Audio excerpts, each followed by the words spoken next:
Special surf and turf with Pennsylvania steak and Florida lobster. Oh!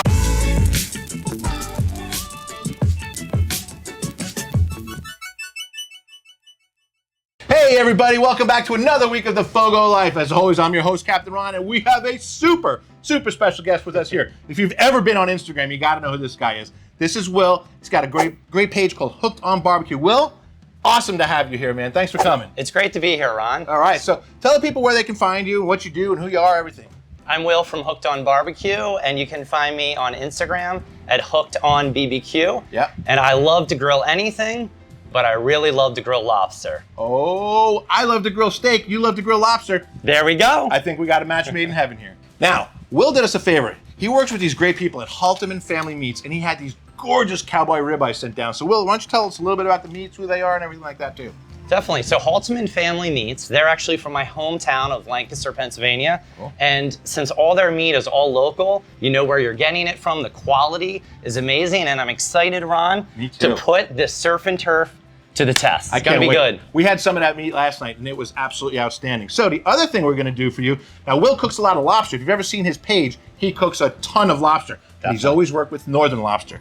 Now my good friend Heather Schaefer caught these beautiful Florida lobster tails last week. So they are nice and fresh. So we're gonna show him a little bit about cooking lobster tails, but we're gonna put a little twist on it. We came up with an idea. We're gonna put a super twist on these. It's gonna make them extra special, wouldn't you say? It's gonna be awesome. It is gonna be awesome. Can't wait. So let's get started and show you how to do it. All right, now because these are so thick, Will's gonna teach me how to do something different that I've actually never done, believe it or not, is tying a bone-in ribeye. I've never done one. You think it's a good idea? I think it's a great idea. The reason why I really think it helps, especially with a thicker cut like this, and because you have the ribeye cap here, right, is sometimes when you cook it, especially over a lower temperature, is the ribeye caps start to separate from the actual steak itself. Like as the fat renders or something like that? Exactly, this kind of melts away. So Yep. The best thing is when you're tying it, it keeps everything not only together, but I find it cooks a little more evenly because the shape is more conformed together. Okay.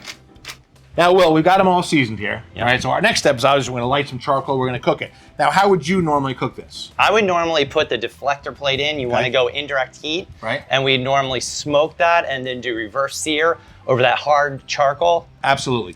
So, you mentioned something you call a deflector. So what I did is I took the convector out of here. I'm gonna show you how to do this today using a Vortex, okay? You don't need a deflector to be able to cook indirect. So I'm gonna show you how to do that right here. It's a cool setup. So you wanna see how we do it? Definitely, it sounds awesome. Cool, let's check it out. Now we wanna start with nice clean charcoal. So I'm gonna take this out. We have the kick ash basket in here. So the nice part about this, you just shake it, shake that ash, gets all the little pieces out, gets all the burnt ash out of there, okay? And then all we do now is just put the kick ash basket back in there. We take our Vortex, the small side up. We're gonna set that in the center. Now this was originally designed like for Weber kettles because they don't have any kind of deflector. Big Green Egg makes a convector. I know yours has a deflector in there. The Weber kettles don't have it. So what they did is they created this and you just put the grate right on top of it when you light it like that and you have an indirect method because you see, you know, there's no direct heat going around the Vortex. So that's how we're gonna cook these ribeyes. All right, well, the egg is burning at 250 degrees. So perfect. I think what we need to do now, take our beautiful meter thermometer here. And what we wanna do is we're gonna stick this right into the center of the side so that we can measure our temperatures perfectly. Like that, and we're ready to go on. Can't get any easier than that. No, sir. You can see we got a nice steady fire going. You can see the grate is sitting right on the Vortex, so these are ready to go on. So I'm gonna put one on one side here, obviously not over the fire. And notice I'm putting the bone side towards the heat source so that the meat is the last thing to get the heat. So it's everything, nothing over the Vortex. We're gonna just let them go. All right, Will, so our steaks are on. So we're gonna do lobster now. You're the lobster master, so tell us what we're gonna do with our lobsters. All right, so we're gonna do something definitely different today, something that I've never seen done before. We're gonna make some compound butter with some fresh bone marrow. Where did you get that from? Where did you just pull that out of? Halteman Family Meat. Man, oh man, surprise, Can't surprise. beat it. I didn't even know about this. All right, so what are we gonna do now? All right, so we're gonna roast our bone marrow. We're gonna get some rosemary on that. Okay. A little salt, a little pepper, and we're gonna roast that on the grill to let that bone marrow render down. Love it. To think of it kind of like a butter. You know, it's the same kind of concept. So we're gonna put that on the lobster, or we're gonna mix it into the special secret sauce we're gonna make? We're gonna make it into some special secret sauce. All right, cool. You're gonna love it. Did you get that rosemary out of my garden?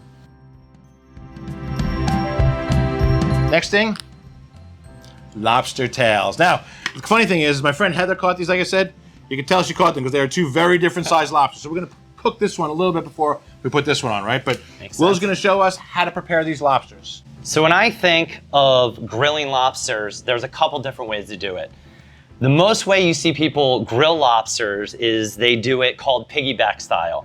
They cut it down the middle, they pull the meat on top. Presentation-wise, it's really the best. It's pretty cool looking, yeah. But I think for flavor, when you think of the traditional barbecue with the fire and the flavor, splitting them in half is a great way to add that flavor. Yep. And I think for this, since we're concentrating on adding different flavors, yeah, I think we should do it that way. Well, what I like is we're gonna cut them in half fully, separate them, actually pull the meat out. We could put some of that sauce underneath there in the shell too, right? All right, so the next thing we gotta do is we're gonna pull the meat up out of it, is that correct? Exactly. All right, so you just kind of stick your finger in between there and then just pull up. All right, we don't wanna rip it out of the shell, we wanna leave it in the shell. So we're gonna fill some of that sauce that we're gonna make into there, right? And it's just gonna baste it. Yeah. Self-basting on the grill, it's awesome. I love it. All right, so Will, you had an idea for a sauce, so I'm just gonna leave you be here and let you make your sauce, okay? Because this is pretty cool. Yeah, this is an idea we came up just to add a totally different flavor than the normal butter, herbs, salt. This is such a great way to add some amazing flavors. So we're gonna start it easy. Just start with some butter. About a quarter stick of butter. About a quarter. Okay. So the great way to add some amazing flavor to this, we're gonna add some Bachans. That's a Korean barbecue sauce. That's gonna add some totally different flavor than the traditional lobster. So we're gonna add some hot honey with this. Ooh, a little spice to it, A little spice. It also gives it a little totally different flavor than the traditional Korean barbecue. It's gonna add some sweet and some heat. It's the best of both worlds. Yeah.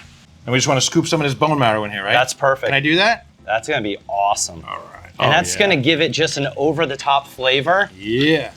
That is definitely not your traditional lobster flavor. I love it. All right, now a couple things to note about the lobster tails. We're not gonna put the sauce on yet, okay? We don't want it to burn. So what we're gonna do is we're gonna put a little bit underneath in the shell, but we're also gonna sprinkle them with garlic salt.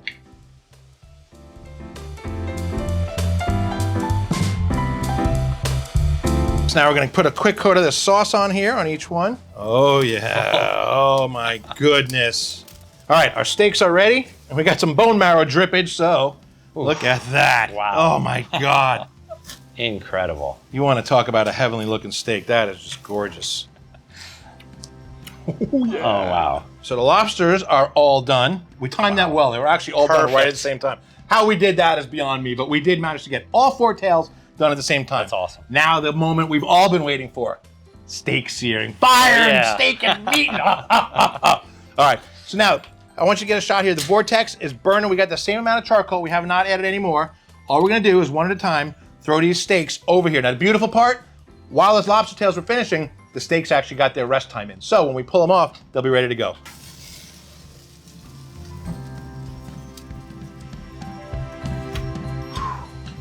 Numero dos, that means number 2.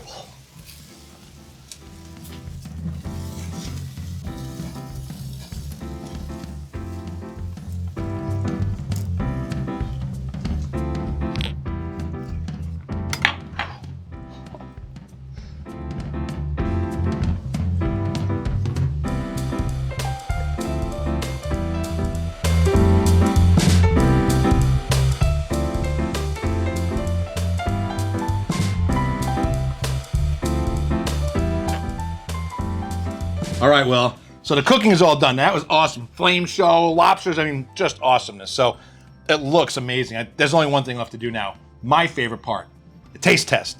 So I'm gonna cut me a little piece of steak right here. See what we got. Go ahead, grab yourself one. All right.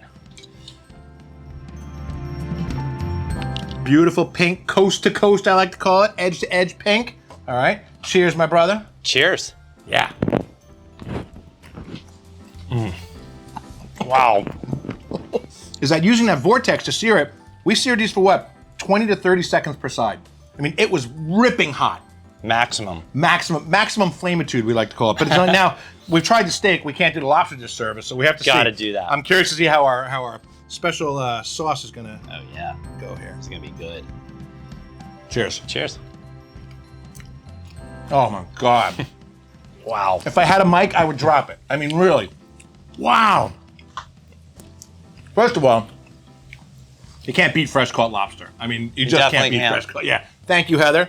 And the steak, that Halteman steak, I mean, just, you know, the challenge with a steak that thick is to get flavor into the middle. Absolutely. That thing has flavor all throughout it. I mean, it's just so good. I mean, the char on it is amazing. The lobster is amazing. And there's really not anything else to say. Do you have anything you want to add? I think about what it? I love about it is when you take the steak and you go like this on the board, you taste all those flavors and the bone marrow in that sauce with the bachans and the hot honey. It's just amazing. You even taste a little rosemary in there. Yeah, Taste a little bit. So I got to tell you, Insane. I have to give kudos to you, by the way. This was his idea to make this sauce for the lobsters. The hot honey Asian sauce, I mean, phenomenal. I've cooked, I don't even know how many lobsters. Yeah. And this is the most flavorful lobster I've ever had in my life. Killer. Absolutely. Killer. Now, you're a big northern lobster guy. Can you taste the difference between northern or southern, or you have to have them kind of side by side? I almost need to have it without the sauce because the sauce has so great flavor. Sure. I can't really compare. It's not really fair to compare. But it's, I don't care where it's from. Yeah. It's amazing. So basically you're saying warm water lobsters. No, I'm just kidding. I'm just kidding. So, folks, I want to thank Will so much. Go check him out. Hooked on Barbecue. There's underscores, hooked_on_barbecue, BBQ.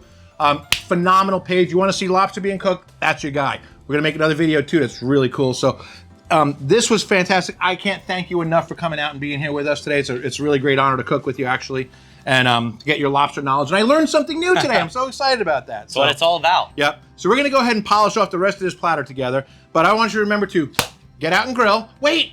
Subscribe, like, all that stuff. Also, anything that you saw that we used in these videos, any of the products, there's a link down below. There's also a link to him, there's a link to the meats, a link to everything. So now I can say, remember to get out and grill, and we'll see you the next time on The FOGO Life. See you guys.